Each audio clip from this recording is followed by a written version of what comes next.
Today on the Morning Medical Update, meet two men, one disease, but two very different diagnoses. Hear their stories and from the doctor who helped them both process the news. Plus, a local doctor is pushing his limits, all to help people with prostate cancer live a much healthier and fuller life.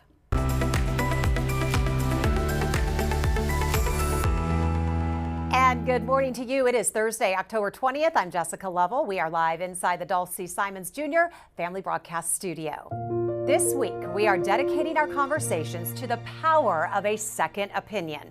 The American Cancer Society says 1 in 8 men will develop prostate cancer in their lifetime. And we are going to talk all about this and hear these two really remarkable stories. So make sure you get your questions sent into us through the links on your screen, or you can place them in the chat below. Other than skin cancer, prostate cancer is the most common cancer in American men. It can happen to any man, but there are certain factors that raise your risk, like age, men 50 years or older, family history of prostate cancer, and certain ethnicities or race. The American Cancer Society finds Black men are at a greater risk of having prostate cancer. But the good news is you can be screened for it. But imagine getting that screening, then getting a call from your doctor that you have prostate cancer. That is exactly what happened to Moyer Bunting.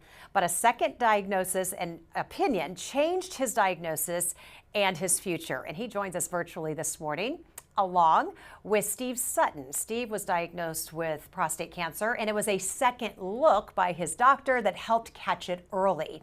We're also joined by their urologist, Dr. William Parker, in studio with me today. Good morning to you. Good morning. Steve, Moyer, good morning. Good to see you both. Good morning. Hello. Well, Moyer, I want to start with you. You were told you had a rare, aggressive form of prostate cancer. What was that moment like when you heard that news? Well, it's obviously hard. It's hard to put it into words because everything had just retired the year before, and I felt like I was always on top of my game at that point in time, and it was just a complete shock. I've always been active, and I've been blessed with good health. And we had been doing some traveling. I had just retired the year before. We was doing some traveling and able to go see the grandkids whenever we wanted, and was playing golf a couple times a week. Everything was really going quite well for us. And I can remember when the physician told me the news. I just was in a complete shock. I didn't know how to handle it or how to process that everything. And I can remember asking him how much. How do you deal with your family on these kinds of things? And I remember him saying that he would be glad to talk to them. So I had our 2 daughters and my wife come in and spoke to him, and he confirmed to them what I had heard, a couple of weeks earlier. So, but at that point in time, he was talking about some pretty aggressive treatment and some pretty radical surgeries that would have changed my life dramatically. This must have been really rough for your family. How did they take that conversation? Well, I mean, it's hard. Again, it's hard to describe, but we, they were in shock, and and we had, at that point in time, I had been.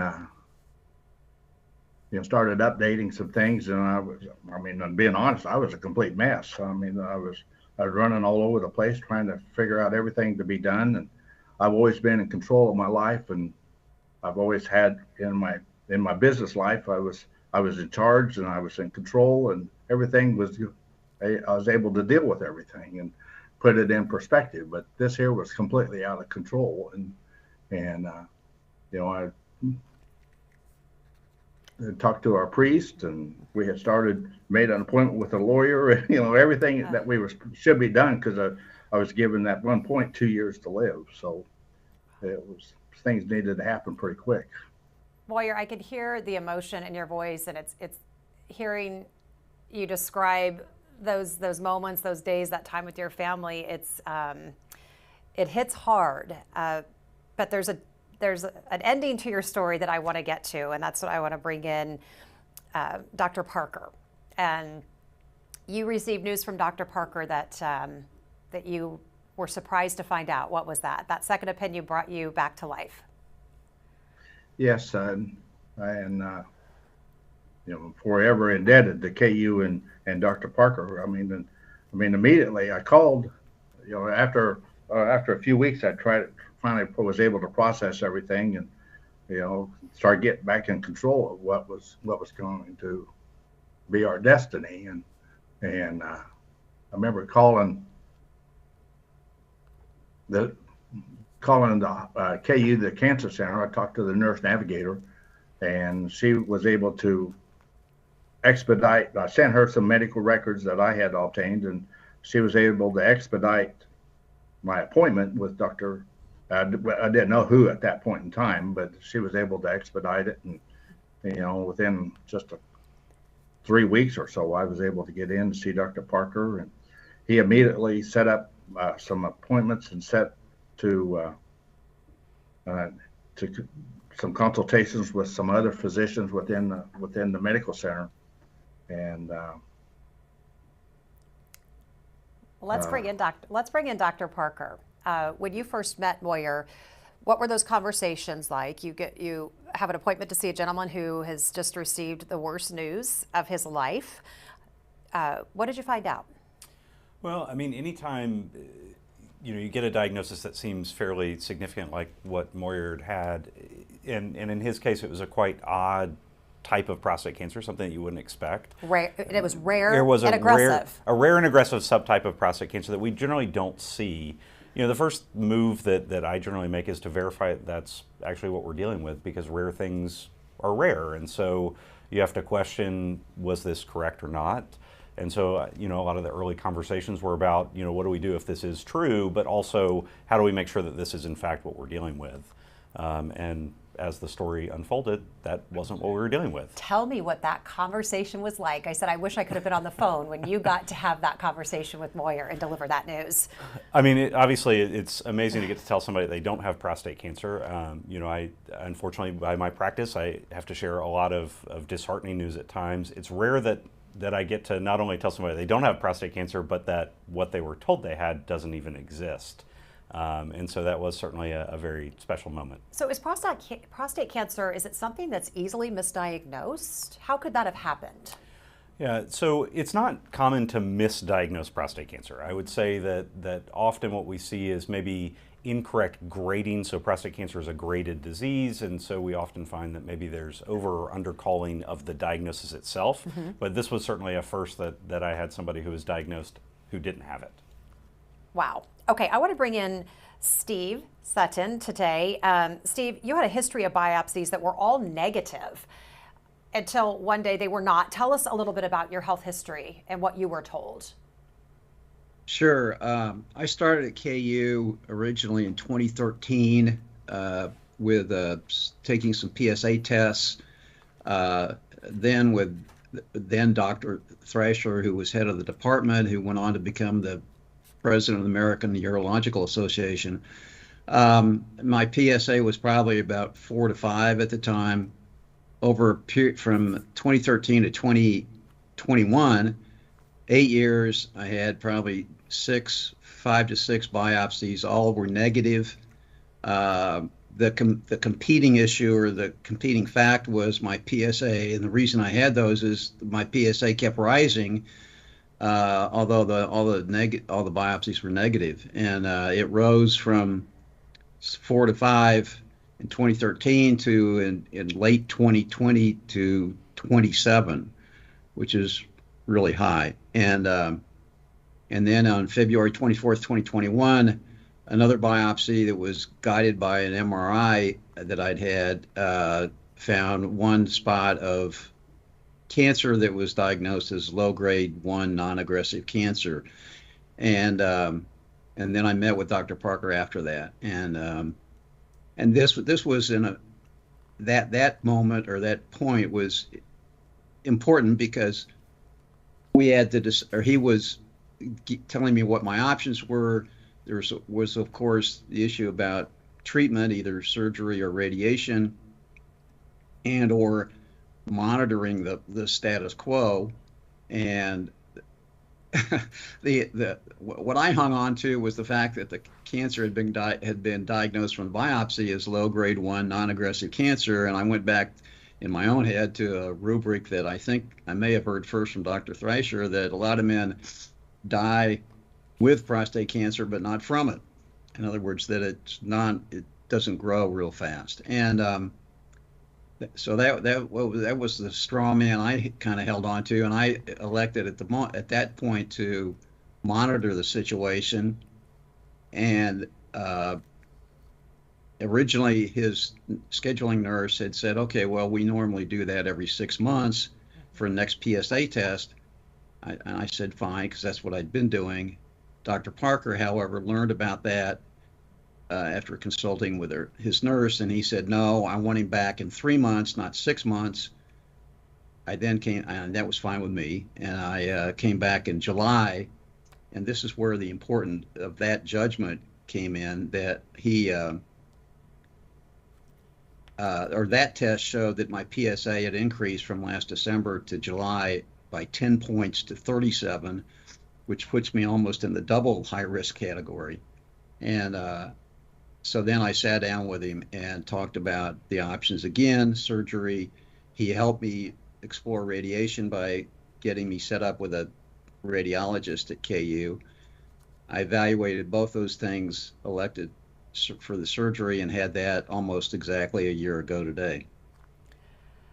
So Steve, we're talking about second opinions, but also a second look that you really credit, like you said, Dr. Right. Parker, with knowing, we call those kind of crucial catch moments where he caught something before it was able to progress. Tell us a little bit about how you knew that maybe he needed to be seen sooner. And then I want to talk a little bit about PSA and what men should know. Yeah, of course. So, I think prostate cancer often follows in place by some rules. Most prostate cancers follow some set kind of pathway and progression, but every now and then there's a discrepancy or discordance in the bit of information that we have. Mm-hmm. And so in Steve's case, this discrepancy between a very, very high PSA but a seemingly non-aggressive cancer kind of raises my kind of suspicion a little bit that maybe we're missing something, that perhaps we're underestimating the problem that we have.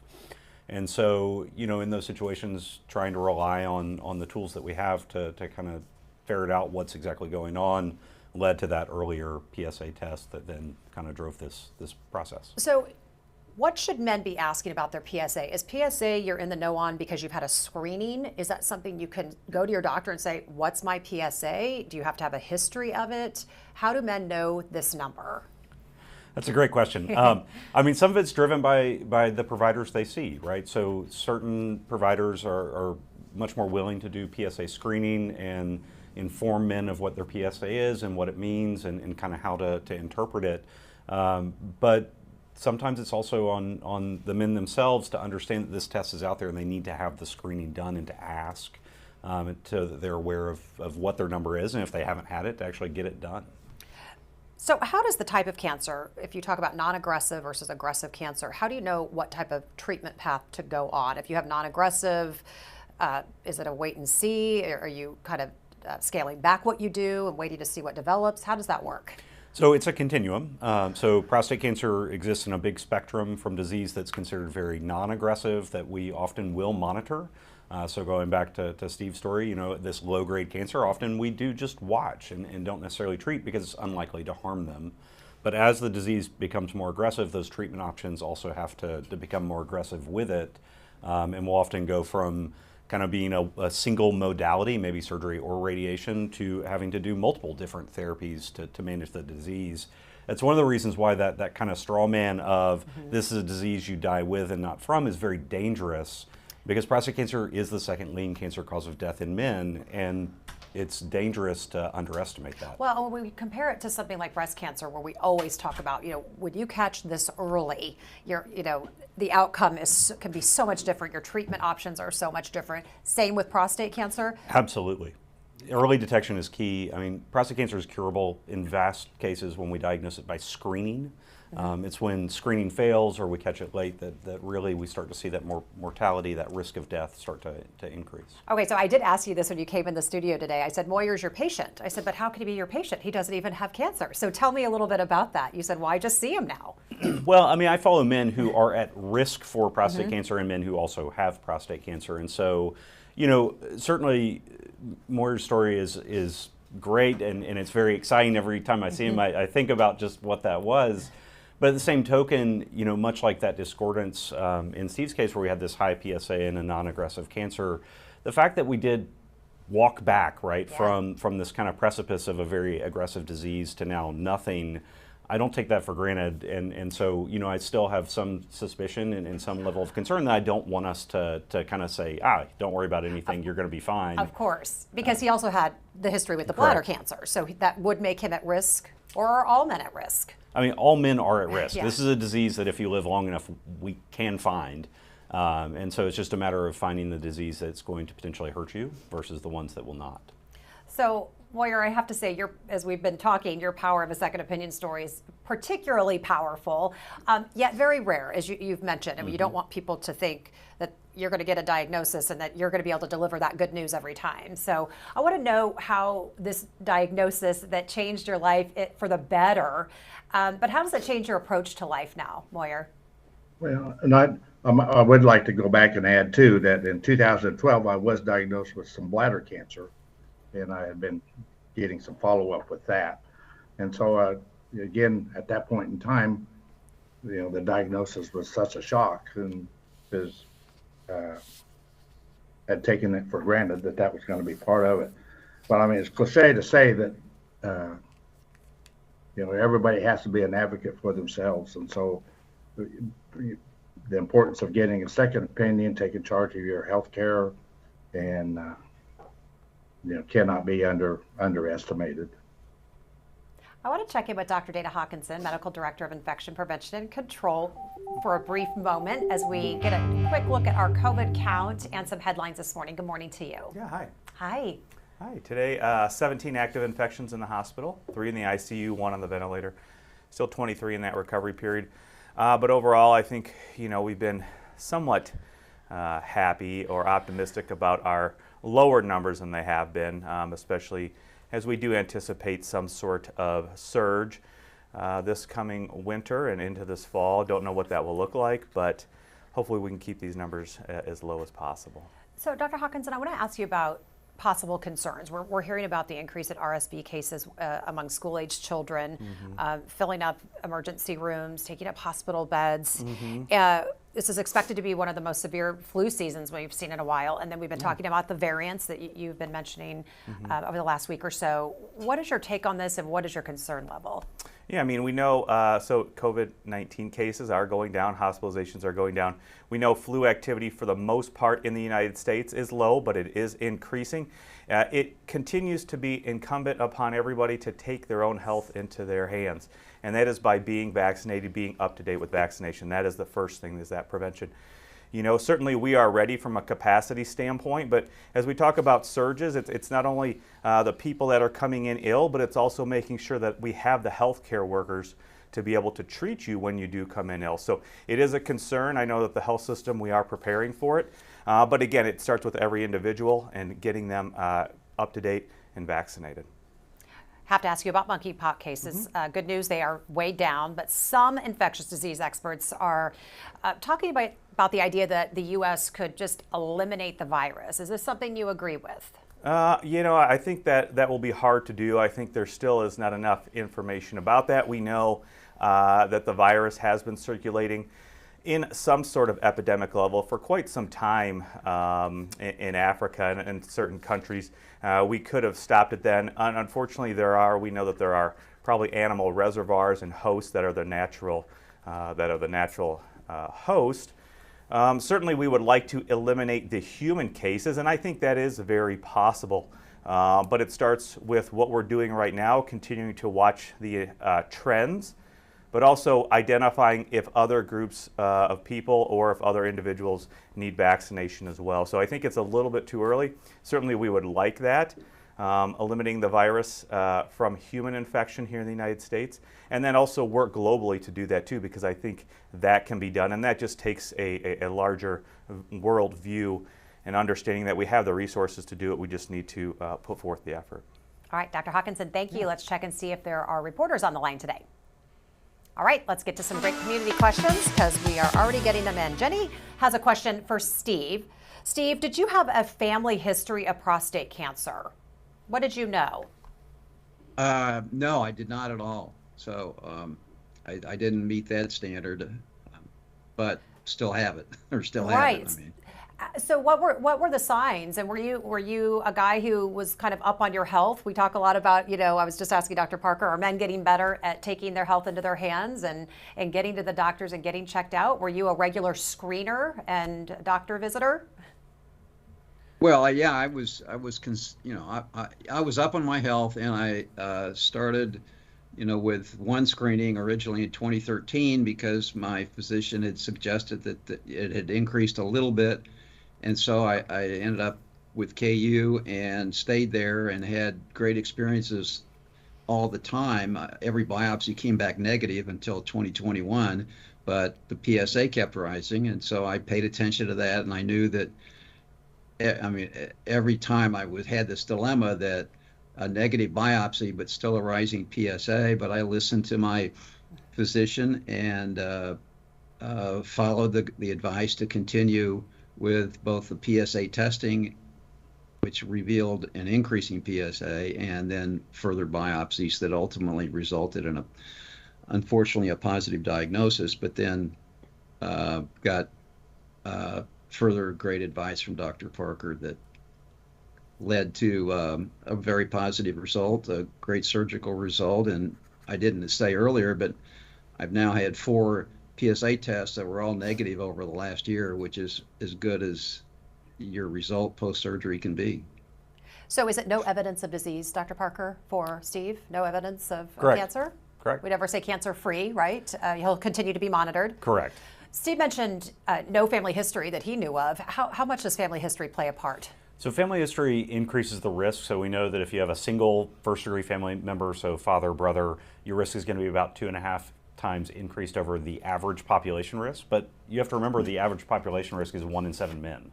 So while family history plays a role in identifying men who are at a higher risk, not having a family history doesn't mean that you don't have a risk of having prostate cancer. Juan wants to know, what are the main causes of prostate cancer, and is it preventable? So we don't believe that prostate cancer is preventable. We also don't really fully understand entirely what causes prostate cancer other than being a man and having a prostate. We believe that there are some genetics that factor into it, but we don't, and we haven't completely unraveled the question of a cause. It certainly isn't felt to be environmental, meaning that there's not something that we take in or ingest that then causes us to be at risk for prostate cancer, which means that similarly there's nothing you can avoid to prevent that from happening. But you can do what both of our guests did, which is take the best darn care of yourself you can, so that if that were to happen or develop, that you've stacked the odds in your favor. Dan had a question, and you mentioned it, asked if it was true if a man lives long enough, he will develop prostate cancer, but not necessarily die from it, correct? Correct.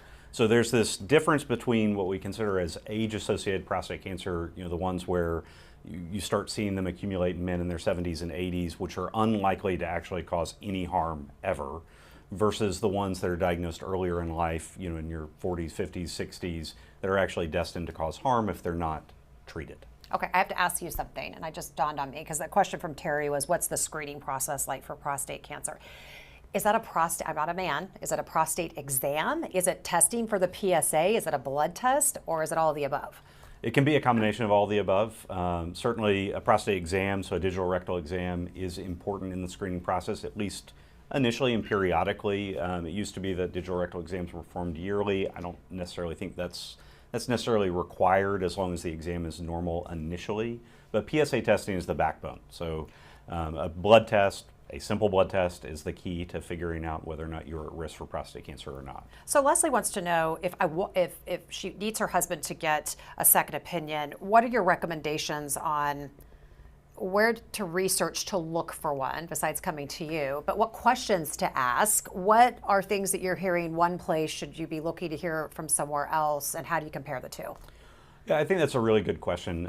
Certainly beyond, saying you should come here and visit with us, I think any academic center is important. So getting information from academic websites, academic centers is important.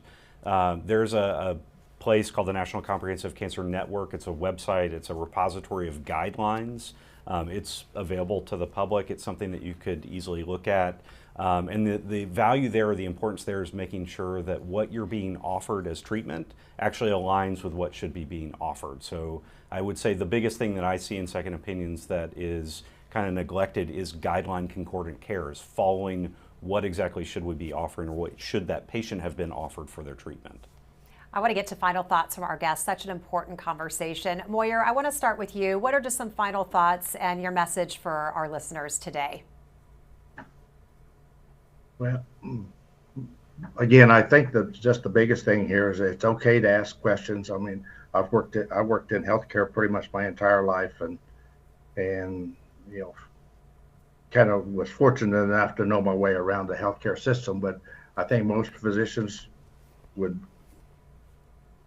are happy if you get a second opinion. And like I said, I'll be forever indebted to Dr. Parker and KU for everything that they've done for me and continue to do for me. And I guess the biggest takeaway for me is just take charge of your health care and Thank you, Moyer. I know I talked to you on the phone. You said you weren't a TV guy, but you said you are indebted to this man to my right, and that you wanted to be here for Dr. Parker. So it must be nice to see your patients doing so well, right? Thank you. Let's talk with Steve. Steve, what is your final thoughts and message for our viewers today? What should we know? Well, it's a lot of it is the same. I'm extremely grateful to Dr. Parker for his judgment and his surgical skill. I've had a great result post-surgery. And I've also really appreciated what we discussed earlier, his opinion to come back sooner than later with regard to the PSA test, which may have prevented the spread of prostate cancer from it to somewhere else in my body. And the result's been terrific. I've had great service both at his department over the years and also at the hospital the day of the surgery. It was just fantastic, and I can't thank enough both KU and Dr. Parker for great treatment. Well said. And thank you both for just being here to share your story and being good advocates for yourself and for other men out there, that it's okay to check yourself and to ask those questions. Dr. Parker, final thoughts from you today. Well, certainly thank you both for coming and sharing your stories. I do appreciate it. I'm grateful for you all to come to see me in the first place as much as y'all expressed. So I think just seconding what Moyer said, I would say be an advocate for your health care. Ask questions. I see folks as a second opinion. I also have people leave me and go see a second opinion. I think that's great. I think getting information is the key. So don't be afraid to ask questions and find the information that you need. Quick question. Angela wants to know, will genetic testing show family history when you do a genetic test? It can. Okay. So there are indications for genetic testing in prostate cancer, and it can influence that risk of screening. All right. Thank you so much for You're being here with us today. We appreciate it. Great information. Dr. Hawkinson, final thoughts from you. Again, as we saw last week and right now as well, just good stories about prevention and screening and doing those things that are important to help you continue to live a healthy life, just as you mentioned, Jessica. Certainly that begins with vaccines. Be up to date with your vaccines, especially be up to date with the COVID boosters now and influenza vaccine. We know that and expect cases to be surging, and we know that there are other viral variants that are circulating in this variant soup. Still not one has really taken over and been dominant, but we know that the vaccines continue to work, so just continue take that upon yourself and talk with your loved ones and your family members to do those preventive measures. Dr. Hawkinson, thank you so much. Well, this next story is a story of true grit. An Ironman race is not for the faint of heart. We certainly know that. But Zachary Collins, he competed in the Ironman World Championship in Hawaii. He is one of our fantastic doctors here. And with the help of his colleagues here at the health system, he raised $50,000 for Team Zero. So Team Zero is basically an organization in Washington, D.C., and they're focused on awareness for prostate cancer. So they fund research and they help just organize a national campaign on awareness. In my fundraising campaign, because I had to raise $50,000 for prostate cancer awareness, I met a bunch of great people. I met this guy named Steve Henson, who's the head of the prostate network here in town. And he's done a great job on the local scale in terms of raising awareness. And some of his deputies were a guy named Caesar Blevins, and then Buck Summercamp, who was their sound guy, because we did a podcast together. Unfortunately, they both passed away relatively recently, and so I raced in honor of them. Knowing that I had people, up above looking down, I couldn't disappoint them. I couldn't stop at any point. Failure was not an option here. Dr. Collins completed a 2.4-mile swim, a 112-mile bike ride, and a 26.2-mile run in 13 hours and 45 minutes. I'm exhausted just reading that. So congratulations, Dr. Collins, way to go. Well, All Things Heart is coming up at 10 a.m. this morning, and Alexis Del Cid joins us now with a preview. Alexis, you're going to be talking this morning about Down syndrome and the heart. Tell us more. Jess, we have an amazing woman to introduce you to. Her name is Lucy. She's a patient here at the health system. She's in the Adults with Down Syndrome clinic. She also happens to be an employee here, and she's an incredible dancer. But when Lucy was born 25 years ago, her mom was alarmed when the doctors told her Lucy would need heart surgery. I was really scared, but I had a very strong husband who said God didn't give us anything we couldn't handle. I had holes in my heart, like 3 of them. I was 4 months when I had my open heart surgery. And it turns out Lucy has the same heart issue that doctors say is incredibly common in patients with Down syndrome. So we're going to talk about that and the surgery to correct Lucy's heart. We're also going to talk with the nurse practitioner who runs the Adults with Down Syndrome clinic here at the health system. And of course, we're going to get to know Lucy better because Lucy really is living her best life. She's the kind of person that just makes you happy being in the same room. And I'm telling you, she can dance. So that's all. She can dance. Oh, she's so good. Alexis, she can dance and she makes really good ice cream. I hope you tell everyone about that too. We do, yes. Okay. There is an ice cream flavor named after her. I know, so that's right? all, yep. My kind of girl.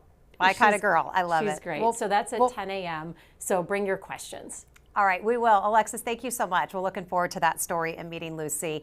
And thank you so much for being with us today. You can catch our updates anytime by logging onto Facebook, YouTube, and Twitter. We're going to see you back here tomorrow at 8 as we wrap up our series, The Power of a Second Opinion. Coming up tomorrow on the Morning Medical Update. She was told her blood cancer was so rare and so aggressive, her treatment options were very limited. I'm Jessica Lovell. That was the case for Marjorie Harper until she got a second opinion at the University of Kansas Cancer Center, where doctors took her from hospice to hope. Her story Friday at 8. Subscribe to our Morning Medical Update and Open Mics with Dr. Stites podcast. Now, everywhere podcasts are available.